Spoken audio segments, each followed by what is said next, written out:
Reserve bank of India కీలక నిర్ణయాలు తీసుకుంది. ట్యాక్స్ పేమెంట్లపై యూపీఐ లిమిట్ను పెంచుతున్నట్లు ప్రకటించింది.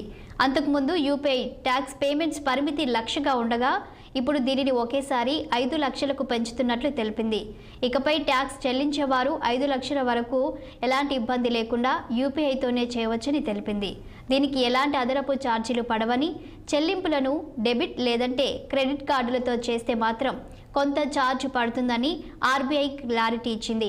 ఇక డిజిటల్ యుగంలోనూ బ్యాంకింగ్ సేవల్లో ఏదైనా ఆలస్యం అవుతుంది అంటే అది చెక్కుల క్లియరెన్సేనని తెలిపింది.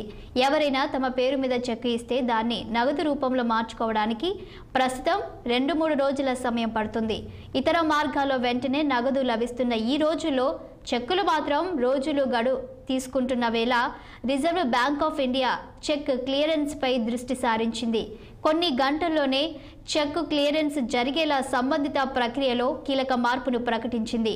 వేగవంతమైన చెక్కుల క్లియరెన్స్ కోసం చెక్ ట్రంకేషన్ సిస్టంలో మార్పులు చేయనున్నారు. బ్యాచ్ల వారీగా ప్రాసెసింగ్ కాకుండా ఇకపై ఆన్ రియలైజేషన్ సెటిల్మెంట్ విధానాన్ని అవలంబించనున్నారు.